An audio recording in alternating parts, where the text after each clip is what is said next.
Hi! నేనొచ్చేసా. అందరూ ఎలా ఉన్నారు? నేనైతే మంచిగున్నా. మీరైతే మంచిగున్నారనుకుంటున్నాను. ఈరోజు మనమైతే ఎక్స్‌పీడియం ఎకో పార్క్‌కెళ్తున్నామనమాట. ట్విట్టర్‌లో దీని గురించి హైప్ జూసేసి, ఈరోజు ఇనాగ్రేట్ చేస్తే నెక్స్ట్ రోజే ఎళ్ళాలనుకుని డిసైడ్ అయిపోయాననమాట. అందుకని ఎళ్తున్నాను. ఆన్ ద వేలో ఎళ్ళేటప్పుడే మనకి ఇలా హీలియం బెలూన్స్ అనేవి కనిపిచ్చేస్తాయి. ఇక్కడ నేనున్నాను అని చెప్పి ఐడెంటిఫై చేయడానికి. అండ్ అప్పుడే కొత్తగా ఇనాగ్రేట్ చేశారు కాబట్టి అలా పెట్టారనుకుంటున్నాను నేనైతే. వెళ్ళగానే పార్కింగ్ అయితే ఇలా ఉందనమాట. చాలా స్పేషియస్‌గా ఉంది. ఎటువంటి ఇబ్బంది పడాల్సిన అవసరం లేదు. వన్స్ పార్కింగ్ నుంచి బయటికి రాగానే ఇలా స్టోన్ మీద ఎక్స్‌పీడియం అని చెప్పేసి ఇలా ఉందనమాట. అండ్ లోపలికి వెళ్ళేటప్పుడే మనకి మొత్తం అక్కడికి కనిపించేస్తుంటుంది లైట్‌గా లైక్ మొత్తం చెట్లతో అద్దిరిపోయిందయితే. అండ్ కొంచెం ముందుకు వెళ్ళగానే మనకి కౌంటర్ ఉంటుంది ఎంట్రన్స్‌కి కొంచెం ముందలే. అక్కడ మనకి టికెట్స్ అయితే ఇస్తారు. ఇనాగ్రేట్ చేసిన 1 వీక్ దాకా ఫ్రీ ఆఫ్ కాస్ట్ అంట. ఆఫ్టర్ 1 వీక్ చాలామంది జనాలు రావడంతో టికెట్ ప్రైజెస్ అయితే పెట్టారు. ప్రస్తుతానికి పెద్దవాళ్ళకి 1000 రూపీస్ తీసుకుంటున్నారు, చిన్నవాళ్ళకి 500 రూపీస్. అండ్ దాంతోపాటు ఫుడ్ కూపన్స్ కూడా ఉన్నాయన్నమాట. లోపలికి ఎంట్రన్స్ ఇది. రాగానే ఆహాహా, ఇది నేను ఎక్కడ చూడలేదండి బాబు, అద్దిరిపోయింది. అసలు నా కళ్ళలో ఆనందం ఎటు చూడాలో అర్థం కావట్లేదు తెలుసా. చిన్నపిల్లల దగ్గర నుంచి పెద్దవాళ్ళ వరకు మస్తుగా ఎంజాయ్ చేస్తున్నారు వచ్చేసి. లోపలికి వెళ్ళే కొద్దీ ఉన్నాయండి బాబు. అసలు ఆ ప్లాంట్స్, ఫ్లవర్స్, సెల్ఫీ స్పాట్స్ అద్దిరిపోయినాయి నాకైతే. అసలు నేను ఎప్పుడు చూడలేదు. ఏదో డిఫరెంట్ కంట్రీకి వెళ్ళి వెకేషన్కి వెళ్ళినట్టుంది నాకైతే. అంటే లైక్ ఈ నార్త్ వెళ్ళాను కానీ కొన్ని ప్లేసెస్కి నాకు అంత హ్యాపీనెస్ ఇవ్వలేదు కదా. బట్ ఇక్కడికి వెళ్ళిన తర్వాత అసలు ఎటు చూడాలి, ఏ ప్లాన్ చూడాలి, ఎక్కడ ఫోటో తీసుకోవాలి కూడా అర్థం కావట్లా.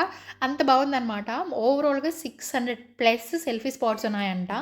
ఇంక ఫోటోలు పిచ్చి నాలాంటి వాళ్ళకైతే ఇంకేంలా ఇంక రోజు మొత్తం అక్కడే తగలబడమన్నా తగలబడేస్తాను నేనైతే, ఫుడ్ ఏం లేకుండా. బట్ ఈ మధ్య ఎండలు ఎక్కువ ఉంటున్నాయి కాబట్టి ఫుడ్ కోర్ట్స్ కూడా స్టార్ట్ చేసేసారు. మేము వెళ్ళినప్పుడు ఫుడ్ కోర్ట్స్ ఏం లేవు, జస్ట్ లేవనుకుంటా మ్యాక్సిమం. ఈ మధ్య స్టార్ట్ చేశారు. మీరు టికెట్ కౌంటర్ దగ్గర కూడా ఈ కూపన్స్ తీసుకోవచ్చు, ఫుడ్ కూపన్స్ లైక్ 100, 500, 1000 రూపీస్కి అలా.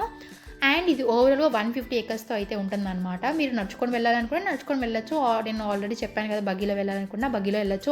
ఆల్మోస్ట్ మొత్తం కవర్ చేసేస్తారనమాట. బగ్గీలో వెళ్తే కొంచెం డిసడ్వాంటేజ్ అంటే నాకు పర్సనల్గా, మనం ఎక్కడైతే ఎక్కువసేపు ఆగాలి అనుకుంటామో అక్కడ మనం ఆగి చూసి తృప్తిగా చూడలేము అన్నది నా ఒపీనియన్ అనమాట.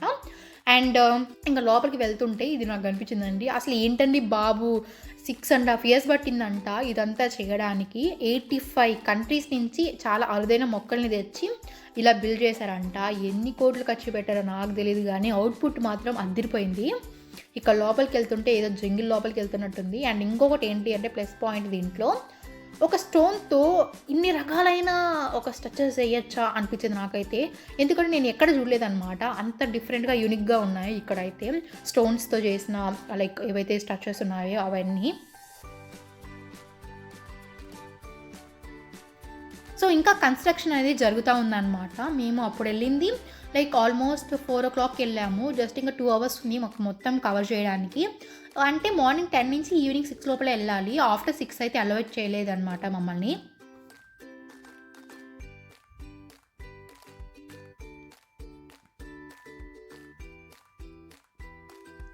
అండ్ మెయిన్గా చెప్పాల్సింది, అసలు ఈ పాట్లు అసలు ఎలా తీసుకొచ్చారో తెలియదు కానీ చాలా బాగున్నాయి. లోపలైతే ఎంటీగానే ఉన్నాయి, ఏం లేదు. అండ్ అక్కడ గెస్ట్ హౌస్ లాగా కడుతున్నారు కదా, అది మేబీ మొత్తం డెవలప్ అయిపోయిన తర్వాత ఎవరైనా స్టే చేయాలి అనుకునే వాళ్ళకి అది అనుకుంటున్నాను.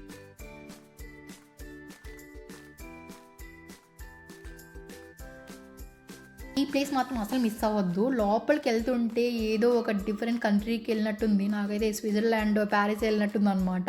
అక్కడ కూడా ఇలాంటివి ఉంటాయో కూడా నాకు తెలియదు కానీ ఇక్కడ మాత్రం ఉన్నాయండి. లోపల ఎంత బాగుందంటే అంత బాగుంది, చెప్పలేకపోతున్నాను నేనైతే చూడగానే. లైక్ మీరు ఫోన్లో చూసేదానికంటే అక్కడికి వెళ్ళి చూసి ఎక్స్పీరియన్స్ చేసేది వేరేలాగుంటుంది అనమాట. ఆల్మోస్ట్ అప్పటికి చాలామంది టీవీ రిపోర్టర్స్ అంతా వచ్చేసి దీన్ని మొత్తం ఎక్స్ప్లోర్ చేసేస్తున్నారు.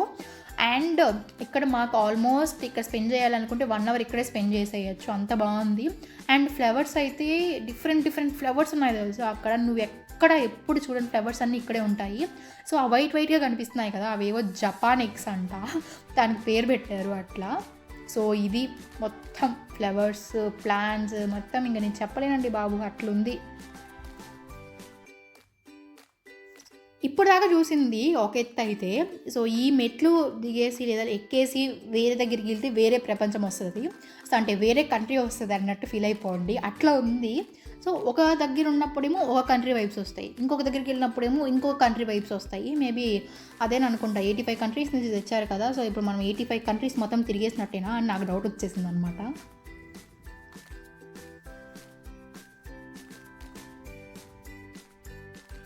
కానీ వెళ్తుంటే వస్తుంది ఎంత తిరిగితే అంత. సో ఏదైనా స్నాక్స్ పక్కన పెట్టుకుని వెళ్ళండి. అండ్ ఇంకొకటి ఏంటి అంటే కెమెరాస్ అలో లేవన్నమాట. కెమెరాస్ మేము తీసుకెళ్ళాము కానీ బయటే ఉంచేసేయమన్నారు. సో కెమెరాస్ అయితే అస్సలు అలో లేదనమాట. అండ్ ఇది చూడండి, ఇక్కడంతా ఫ్లవర్స్ ఉంటాయి మొత్తం. అండ్ ఆ పెద్ద పెద్ద అమ్మాయిలు అయితే నాకు క్రేజీ అనిపించింది, అసలు ఎట్లా కట్టండిరా బాబు అని. అండ్ ట్రీ హౌస్ కూడా ఉందన్నమాట. చాలామంది ఉన్నారని చెప్పేసి మేమైతే వెళ్ళలేదు. ఫ్లవర్స్ అయితే వెళ్తుంటే ఒక డిస్నీ ప్రిన్సెస్ లాగా ఫీల్ అయిపోయాను నేనైతే, అంత బాగుంది. సో మీరైతే పక్కా విజిట్ చేయండి ఈ ప్లేస్. కానీ కొంచెం కాస్ట్ ఎక్కువ ఉంది కాబట్టి ఆలోచించాల్సి ఉంది. అండ్ నాకు ఇంకొకటి ఏమనిపించిందంటే, ఇన్ని ప్లాంట్స్ ఉంటాయి కదా, చాలామందికి తెలిసి ఉండవు ఏంటి ఏమి అని చెప్పేసి. సో ప్రతి ప్లాంట్ దగ్గర నేమ్ మెన్షన్ చేసి ఈ కంట్రీ నుంచి తీసుకొచ్చాము అని చెప్పేసి స్పెసిఫిక్గా మెన్షన్ చేస్తే చాలా బాగుండు, తెలుసుకోవచ్చు అనిపించింది. సో ఇంతే వీడియో వచ్చేసరికి. మీకు కానీ నచ్చితే సబ్స్క్రైబ్ చేసుకోండి. అండ్ ఇంకా మీకు ఏమైనా డౌట్స్ ఉంటే కమెంట్ చేయండి. నాకు తెలిసి నేను ఏమీ స్కిప్ చేయలేదు అనుకుంటున్నాను. So that's all for today's video. Bye guys, Tata.